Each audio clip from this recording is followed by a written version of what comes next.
मला आपल्या सर्वांच्या माध्यमातून लाडक्या बहिणींना सांगायचंय की ही जी शासन निर्णय जो आम्ही लाडक्या बहिणीचा निर्गमित केला याच्यामध्ये आम्ही कुठलाही बदल केलेला नाहीये। ही मला सर्व आपल्या माध्यमातून लाडक्या बहिणींना सांगायचंय की कुठलेही निकष आम्ही बदल केलेले नाहीयेत। 2.5 लाखाचं उत्पन्न त्याच्यापेक्षा कमी असणं लाभार्थी असण्यासाठी हे आम्ही त्या ठिकाणी निश्चित आधीच केलेलं होतं।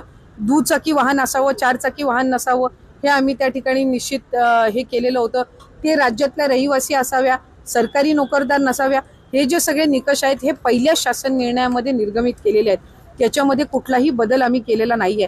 आम्ही ज्या वेळेला पहिलं ऑगस्ट महिन्यामध्ये ज्या वेळेला स्क्रुटिनी चालू केली त्यावेळेला 70-75 हजार अर्ज असे होते की जे पात्र होत नव्हते, जे त्यावेळेला ड्रॉप करण्यात आले होते। सप्टेंबर मध्ये स्क्रुटिनी केली त्यावेळेला तर 1 लाखापेक्षा अधिक असे अर्ज होते की जे पात्र होत नव्हते। त्याच्यानंतर ऑक्टोबर महिन्यामध्ये सुद्धा त्या पद्धतीने होतं। त्यामुळे अशा पद्धतीचं लाभार्थ्यांची संख्या कमी जास्त होणं हे काही अचानक केलेलं आहे अशातला काही भाग नाही।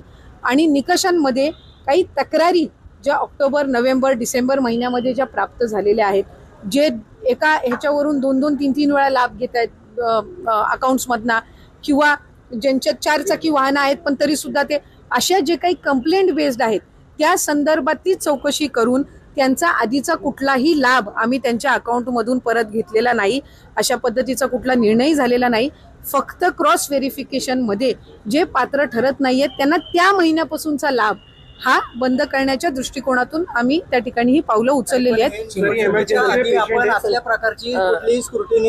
आम्ही असल्या प्रकारची मी आपल्याला त्या संदर्भातली माहिती ही मगाशी सुद्धा दिली की आम्ही ऑगस्ट महिन्यामध्ये ज्या वेळेला आम्ही स्क्रुटिनी करायला सुरुवात केली त्याही वेळेला 77 हजार पेक्षा अधिक महिला या अपात्र झालेल्या होत्या। ऑगस्ट महिन्यामध्ये, सप्टेंबर मध्ये केली त्याही वेळेला 1 लाखापेक्षा झाल्या होत्या। ही एक कंटिन्युअस प्रोसेस आहे, ही काही निवडणुकीनंतर चालू केलेली नाही। आता आरटीओच्या माध्यमातून जशी स्क्रुटिनी करताय कडक अशी त्या काळात न करता सरसकट लाभ दिले। त्या काळामध्ये दादा असतील, देवेंद्र फडणवीस असतील, एकनाथ शिंदे साहेब असतील, हे सांगत होते की कुठलीही महिला त्यापासून वंचित राहणार नाही। प्रत्यक्षात आता मात्र सरकार स्क्रुटिनी आणि जास्तीत जास्त महिला, मला असं वाटतंय की काही विरोधक आणि काही माध्यम अशा पद्धतीचा अपप्रचार करत आहेत। या आधी सुद्धा 2-2.5 लाखापेक्षा अधिक महिला ज्या निकषामध्ये बसत नव्हत्या त्या अपात्र झालेल्या आहेत, पण त्यावेळेला त्या संदर्भातली दुर्दैवानी माहिती ही त्या ठिकाणी माध्यमांकडून दिली गेली नाही। आता ती योजना यशस्वी झाल्यानंतर या संदर्भातला एक अपप्रचार केला जातोय की आताच ही स्क्रुटिनी चालू केली आहे। ऑक्टोबर मध्ये पण झालेली आहे, डिसेंबर मध्ये पण झालेली आहे। आणि मी आपल्याला वारंवार सांगत आहे की कंप्लेंट बेस्ड स्थानिक जिल्हा प्रशासनाकडून ज्या वेळेला कंप्लेंट्स प्राप्त होतात त्यावेळेला काही माध्यमच आम्हाला सांगत होती की अशा पद्धतीच्या काही चुकीचे काही हे मिळते तर आपण त्याच्यावर काही ना काही जे गरजू आहेत त्यांच्यापर्यंत हा लाभ पोहोचला पाहिजे।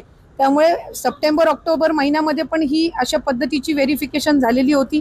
आता आणखीन ऑक्टोबर, नोव्हेंबर मध्ये काही कंप्लेंट प्राप्त झालेल्या आहेत तर त्या संदर्भातली सुद्धा सुरू आहे। आणि ही एक कंटिन्युअस प्रोसेस आहे। ही जानेवारी महिन्यामध्ये, फेब्रुवारी महिन्यामध्ये जसे जसे रजिस्ट्रेशनच्या चौकशा होत जातील त्या पद्धतीने ही होणार आहे। आणि आम्ही कुठल्याही गरजू